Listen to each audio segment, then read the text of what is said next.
पुराने जमाने की बात है। एक दूर दराज गांव में एक गरीब मगर निहायत शरीफ बूढ़ा मियाँ बीवी रहते थे। उनका नाम अब्दुल्ला और फातिमा था। उनकी जिंदगी बेहद सादा और पुरसुकून थी, मगर एक ही गम उन्हें सताता था, उनकी कोई औलाद नहीं थी। वो दिन रात अल्लाह से दुआ करते थे कि उन्हें औलाद की नेमत अता हो जो उनके बुढ़ापे का सहारा बने। एक दिन फातिमा जब खेतों में काम कर रही थी, उसे एक अजीब व गरीब सब्जी मिली। ये एक निहायत खूबसूरत और चमकती हुई बैगन थी, जिसका रंग आम बैगनों से कहीं ज्यादा गहरा और दिलकश था।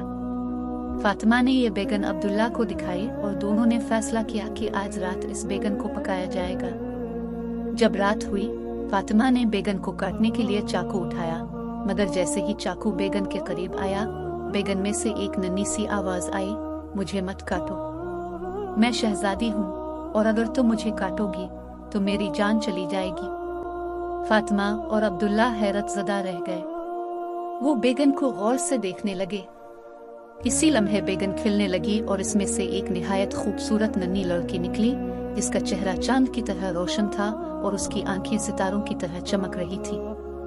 लड़की ने बूढ़े मियाँ बीवी से कहा, मैं बैगन की शहजादी हूँ। एक जादूगर ने मुझे बैगन में कैद कर दिया था, मगर तुम्हारी मोहब्बत और नेक नीति ने मुझे आजाद कर दिया।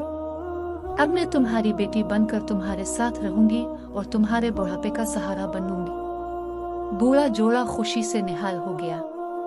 उन्होंने बैगन की शहजादी को दिल से कबूल किया और उसका नाम नूर जहां रखा।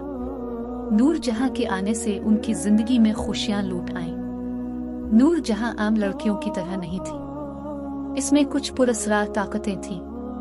वो जब भी अपने हाथ सीन छूती, वो फौरन सूना बन जाती। इसकी खूबसूरती, मेहरबानी और जादुई सलाहियतों की वजह से पूरे गांव में उसकी शोहरत फैल गई। एक दिन बादशाह के दरबार में उसके जादुई कारनामों की खबर पहुंची। बादशाह ने फौरन अपने वजीर को भेजा कि वो नूर जहां को दरबार में लाए। वजीर बूढ़े मियाँ बीवी के घर आया और नूर जहां को दरबार में हाजिर होने का हुक्म दिया। बूढ़ा जोड़ा परेशान था कि बादशाह क्यों नूर जहां को बुला रहा है, मगर नूर जहां ने उन्हें तसल्ली दी कि वो खुद जाकर मालूम करेगी कि क्या माजरा है। नूर जहां जब दरबार में पहुंची तो बादशाह ने इसे देखा और फौरन पहचान लिया कि ये कोई आम लड़की नहीं है। बादशाह ने इससे कहा, तुम्हारी ताकतों की दास्तान सुनकर मैंने तुम्हें यहाँ बुलाया है, लेकिन मैं चाहता हूँ कि तुम मेरे लिए कुछ काम कर। अगर तुमने मेरे सवालात के सही जवाबात दिए और मेरे दिए गए इम्तिहानात को पास किया तो मैं तुम्हें अपनी बेटी की तरह रखूंगा। अगर तुम नाकाम हुई तो तुम्हें दोबारा इसी बैगन में कैद कर दिया जाएगा। नूर जहां ने कहा, मैं आपके इम्तिहानात के लिए तैयार हूँ, बादशाह सलामत। बादशाह ने नूर जहां के सामने 3 मुश्किल इम्तिहान रखे। बादशाह ने नूर जहां से कहा, तुम्हें एक दिन के अंदर मेरे बाग के तमाम दरख्तों को सोने का बनाकर दिखाना होगा, वरना तुम कैद में चली जाओगी। नूर जहां ने अपनी जादुई ताकत का इस्तेमाल किया और चंद लम्हों में पूरे बाग के दरख्त सोने के बन गए। बादशाह हैरान रह गया, मगर उसने कहा, यह तो बहुत आसान था, अब अगला इम्तिहान देखते हैं। बादशाह ने एक ऊंची पहाड़ी के पास नूर जहां को ले जाकर कहा, इस पहाड़ को एक रात के अंदर सोने की झील में बदलना होगा। नूर जहां ने रात को चांद की रोशनी में अपने पहाड़ सोने की चमकती झील में बदल चुका था। बादशाह और भी ज्यादा हैरान हुआ, लेकिन इसने आखिरी इम्तिहान की तरफ रुख किया। बादशाह ने कहा, अब तुम्हें साबित करना होगा कि तुम्हारा दिल नेक और सच्चा है। तुम्हें अपनी जादुई ताकतों का इस्तेमाल किए बगैर किसी की मदद करनी होगी और देखना होगा कि तुम्हारे अमाल कितने खालिस हैं।